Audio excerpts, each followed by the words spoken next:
welcome to the B2B Growth Blueprint podcast, where we talk with entrepreneurs, founders, and leaders at B2B services, tech, and SaaS companies to learn the systems and processes they've used to create success for their business. We'll also learn from marketing and sales experts to provide insights to help you grow your business. I'm your host, Mark Osborne, and the podcast is brought to you by Modern Revenue Strategies and their 10x ROI B2B growth guarantee. Schedule a free diagnostic call to learn the fastest path to double your B2B revenues in just 90 days. Hello, and welcome to another episode of the B2B Growth Blueprint podcast. I'm your host, Mark Osborne, and today I'm very excited to welcome my guest, Ellie Portnoy. Ellie is a seasoned serial entrepreneur and visionary leader currently at the helm of backengine.ai, which is an AI-powered platform that captures and analyzes customer interactions, from calls, emails, support tickets, to close the gap between what users say and what your teams hear. Under his leadership, Backengine has gained traction quickly. Prior to Backengine, Ellie founded two venture-backed startups that were both successfully acquired. ThinkNear was acquired by Telenav, and Sense360 was acquired by Medallia. You may know those names. As a prolific founder, he's built companies from scratch, exits included, with deep expertise in creating category-defining platforms and high-speed execution. He's known for evangelizing early, forming strategic business development channels, and leveraging partnerships to open acquisition paths. Ellie earned his Bachelor of Arts from the University of Pennsylvania and an MBA from the Harvard Business School. He began his journey at Amazon before founding ThinkNear, which proved his knack for category insight and venture success.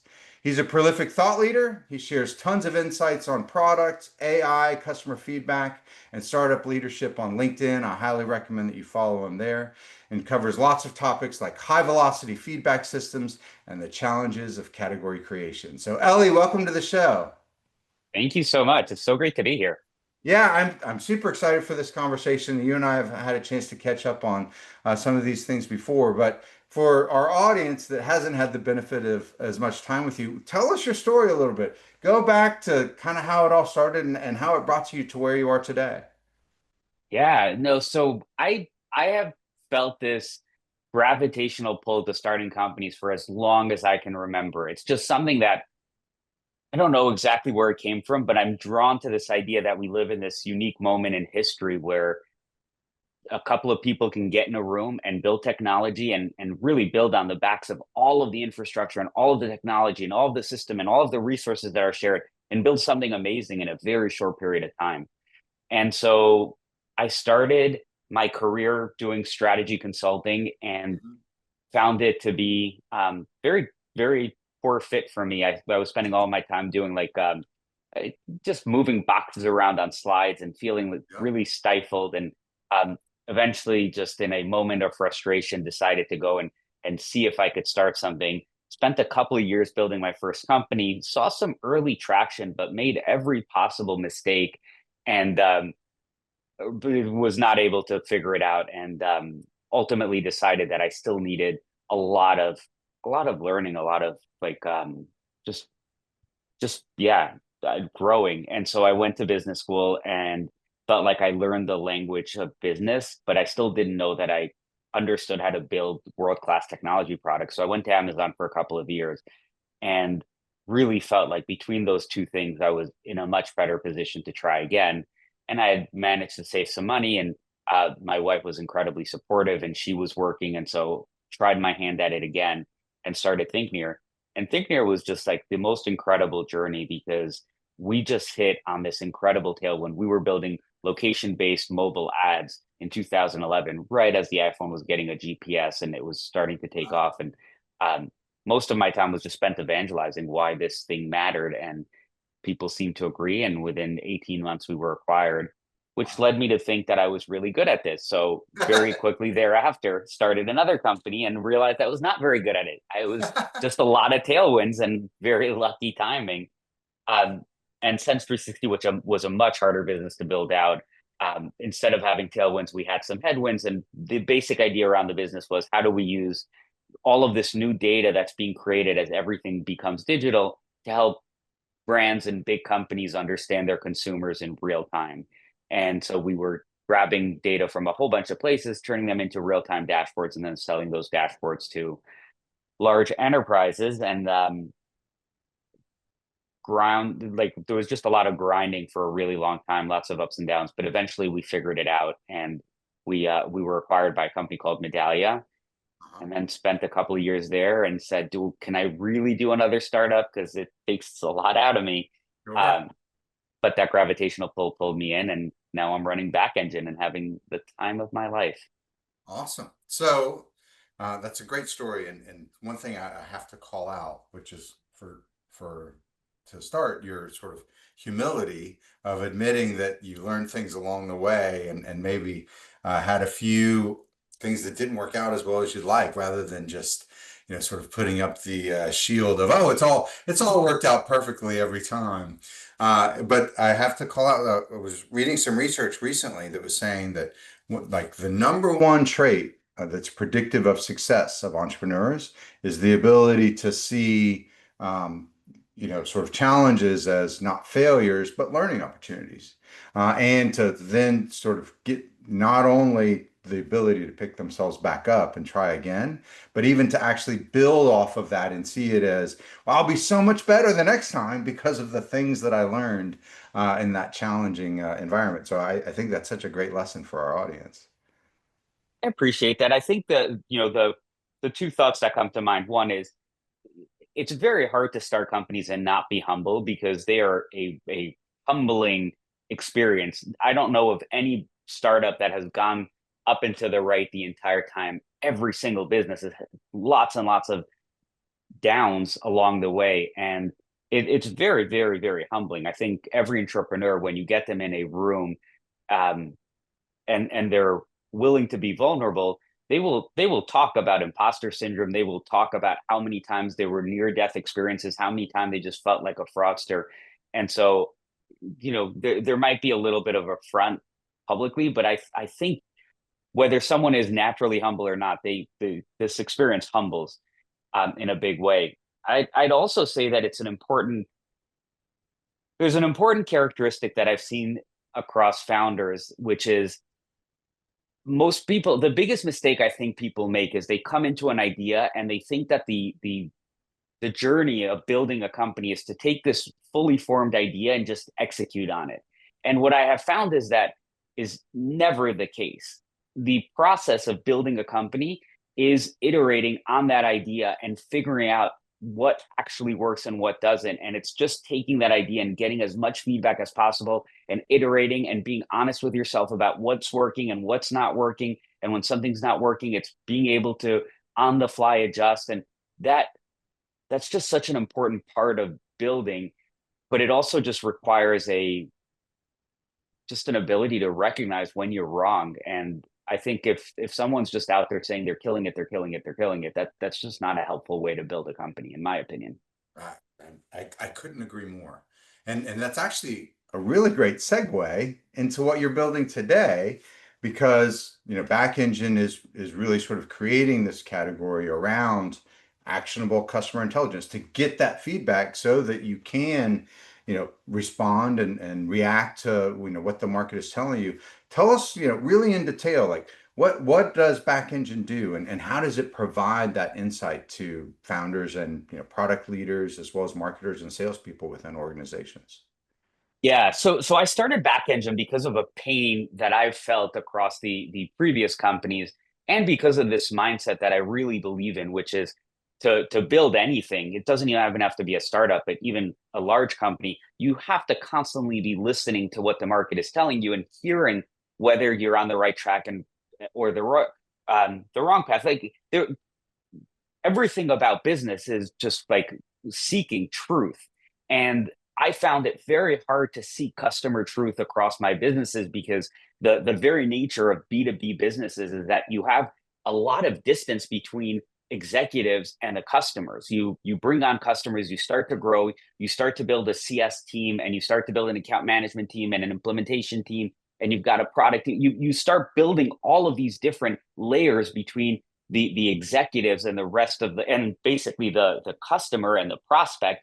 And that means that executives start making decisions based on anecdotes, the one or two calls they listened to on Gong, or the one or two calls they managed to join, or the email that was forwarded to them, or they start hearing anecdotes from their teams. And all of a sudden, you have this like series of things that stop working well. You have squeaky wheels driving the product roadmap, and you have big strategic decisions based on like a CEO that's heard one thing and thinks now that they can basically understand the entire customer base. And I was falling into this trap. And no matter how much I tried to be more involved and spend more time with customers and spend more time on sales calls and spend more time with the team, there just wasn't a really great way. And so we started Back Engine to basically solve that, to give you not just executives, but the entire team direct access to what customers and prospects are saying, to democratize that voice of the customer and make it a part of every single decision that a company makes, from product to marketing to messaging to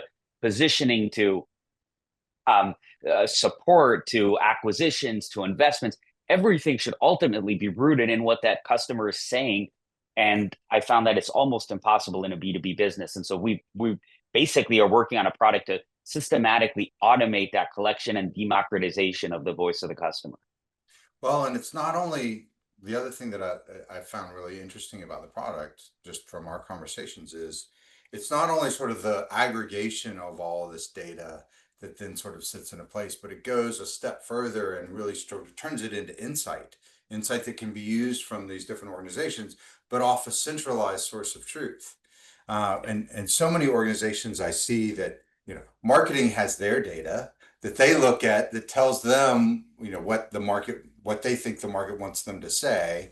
Sales has their data on what works to close deals. And so that's what they use to sort of inform that. Customer success, oftentimes actually has the most valuable but least utilized data set, because this is what's actually working and what gets people to stay with you. That should be informing what marketing says, because that'll tell you how to really attract the right customers. And it should be informing what sales says, because that'll make sure that you get the customers that will stay and grow with you.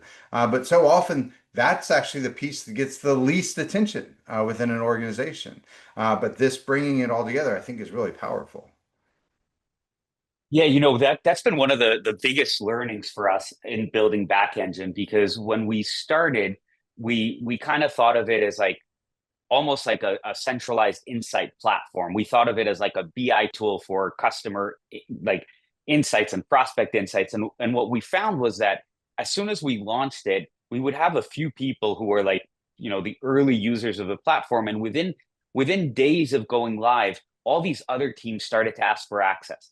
And Mm, that was really interesting for us, because it started to um, make it obvious that every single team and function in an organization actually cares about the voice of the customer and the prospect, because that's that right. voice of the customer just drives so many different decisions. And as we started to see that there were all these people that were asking for it, we started to ask them, what are you doing with this? Like, why do you want to know what these customers are saying? And we started to hear all the specific use cases that they were trying to drive, which led us to realize that if we centralize what the customer and prospects are saying, it's not just about creating insights around them. We can actually help drive the actions that these teams were trying to do. So, as an example, we heard from product leaders and product managers that the reason they cared about what customers were saying is because they wanted to identify their like what products they should build and what features they should prioritize. They wanted to basically build a roadmap with the voice of the customer and the prospect, which makes a lot of sense. And then we also heard that they wanted to, when they would build a PRD, like a document to outline for engineering what it is that they wanted the product to do, and briefs for the designers, they wanted to bring in the voice of the customer to help explain what the pain is and what they're trying to accomplish with it. And it turns out that we can make those two things like a push of a button, because we have all of the context, and we can give you a list of all the features that customers have asked for, how many times it's been asked for, what exactly they've been asking for, and we can help you build a roadmap. And then when you write a PRD, we can turn that into a push button thing where you can basically just give us context on what it is that you're trying to do. And we can find all the different aspects and where it's come up and what's been said, and then just build out that document for you. And same thing with customer success. They were saying, I want access to the centralized place because I'm not on every conversation, but I need to build an account plan. I need to build a QBR. I need to do these things. And we could turn that into a push of a button. And then we heard from marketers, I want to know how people are talking about competitors. And I want to know how to position ourselves. And I want to know what messaging is resonating. I want to know in the voice of the customer how they're describing our product and the pain that we're solving. And that's a push of a button now. And so what we found is that centralizing and consolidating all of the things customers and prospects say is step number one. Step number two is then actually making the jobs to do or the jobs to be done that all these different teams have just so much faster because we're able to do it. And then step number three is actually going to be but automating the process to go all the way to, oh, you want to like create a ticket, push a button, and we will create the ticket and push it into Jira, push it in. And so there's so much that we can do here, and it's very exciting. Well, and what's also exciting, for back engine specifically, is that it's that spine that runs through the entire organization. And you talked about before, the idea of this insight really guiding product innovation and development there. So often, you see people that, navel gaze, and they sort of they build what they want, what they think the market wants. And occasionally that works if you're a genius, but there's only so many Henry Fords and those kind of folks to go around to, Henry Ford's classic. If I asked my customers what they wanted, they'd say a faster horse. Instead, he built a car. But the really innovative, product designers are the ones that are getting that voice of the customer and then synthesizing out of that not only what they're asking for, but actually what's the why behind it. And I think this kind of sort of data-driven approach is so great because just like you said, that anecdotal approach I've seen, personally, like witnessed it send people wrong because one loud customer can then sort of dominate the conversation and skew the whole organization.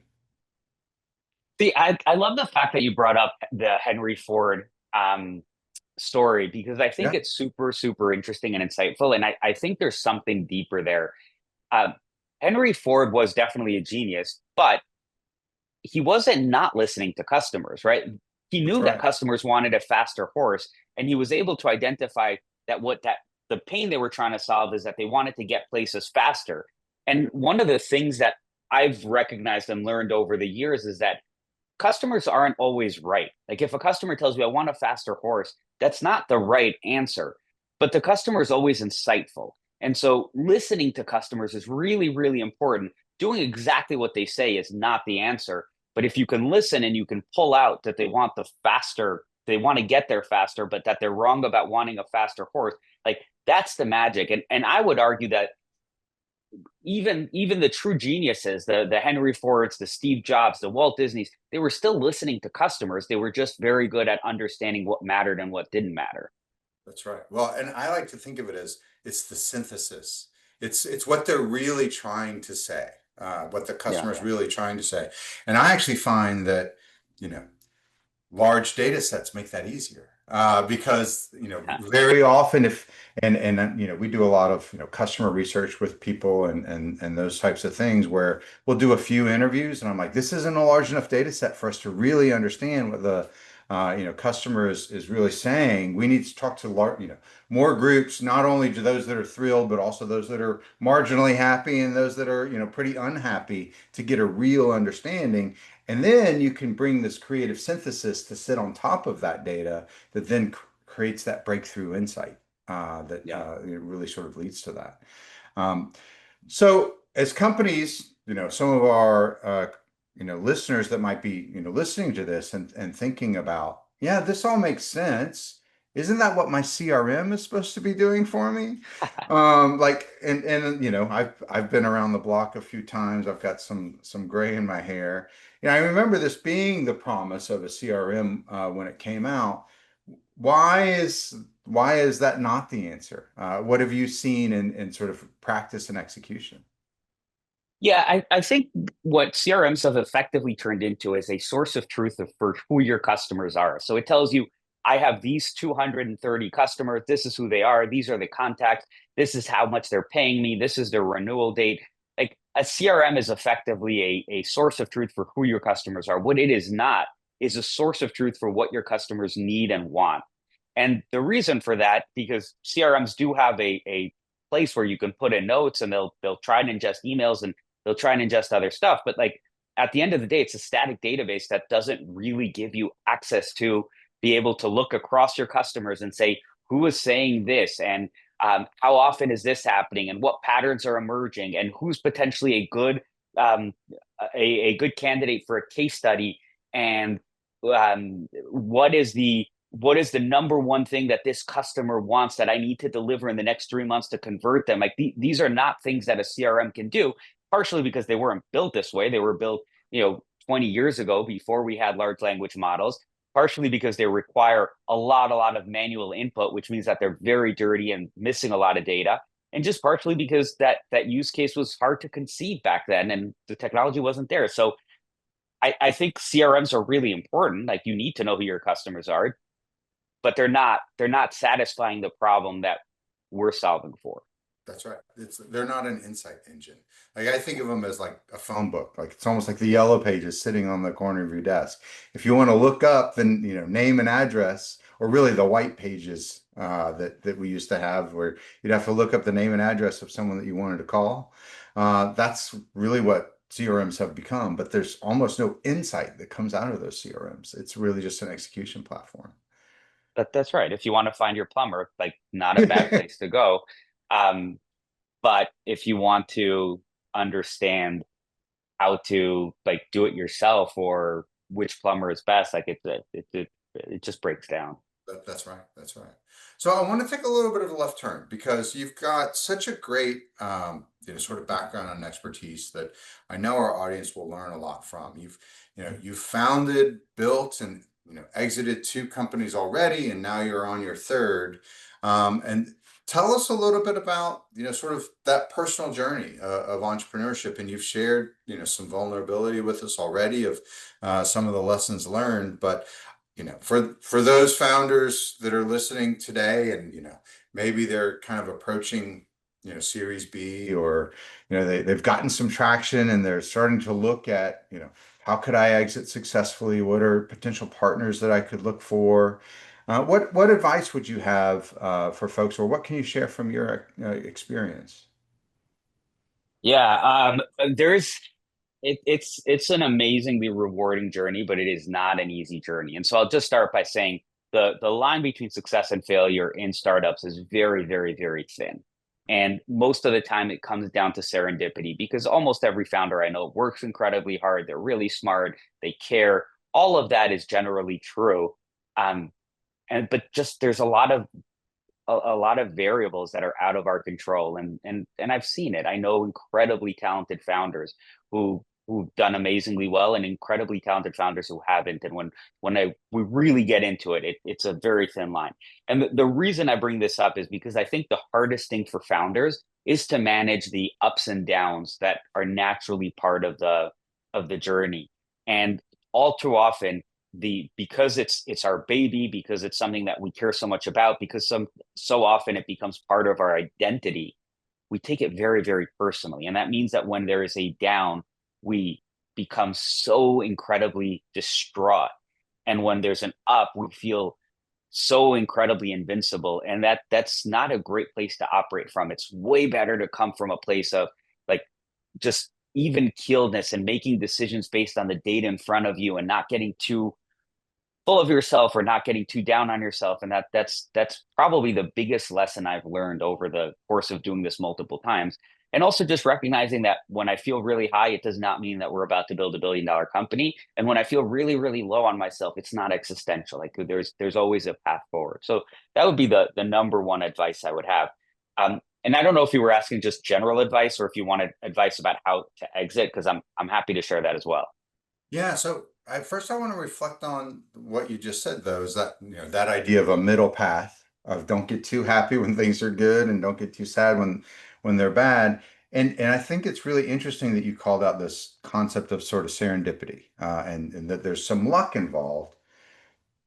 How can founders sort of reconcile that with the fact that they are incredibly smart and working incredibly hard and actually even have a good idea, but maybe they're not getting that luck. Any sort of tips on how to, sort of manage that just mentally? Well, I think acknowledging that there's serendipity is the first piece, because it's it's just too easy to get down on yourself if the business isn't doing well and thinking that like you're a failure. And if you acknowledge that there's serendipity, then that's helpful way to process the fact that it's not all completely in your control. And then secondly, when things are going well, not to get too high on yourself and not to start thinking with hubris, which is also really dangerous, and recognizing that there is serendipity. And maybe you just got lucky with that investor who said yes, or you got lucky with the market timing, or you got lucky with that one person you happened to meet at a conference. I can tell you that the um, probably the most impactful part of the Think Near journey, that was my first company, was um, I was maybe 6 months in. We were 4 or 5 people. We like were working out of the craziest looking office you could ever imagine, and a very prominent headhunter in a recruiter in Los Angeles reached out to me and said, "Hey, there's this guy that you have to meet. He's incredible." And I met with him, and it was very lucky that he put us in touch. And I met with him, and he was senior and experienced, and he told me, he's like, I really like what you're doing, but the only way I could join you is, and he gave me a number that was way outside of anything we could ever do.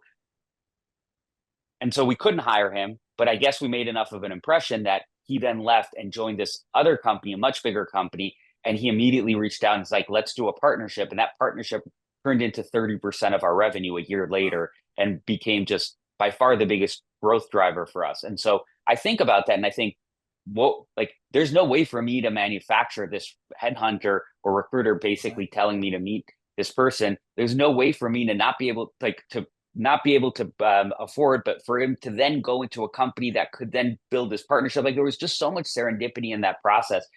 And I think about that, and I think about what would the business have looked like without that partnership, and it would have not looked the same, and the outcome would have been different. And how much of that did I actually control? So I think recognizing the variables and the serendipity and the fact that it's not all within your control is important, while at the same time recognizing that a lot is in your control and that it is important to do everything that you can, and to just, like, you do have a lot of control, but you don't have all the control. And I think that's important.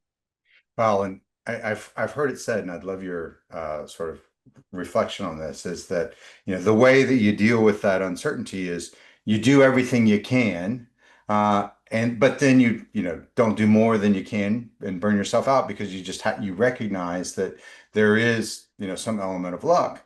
At the same time, you then also trust yourself that when those situations arrive or arise, you will not only have done the work necessary to take advantage of the luck, but also be able to respond and sense and respond in the moment.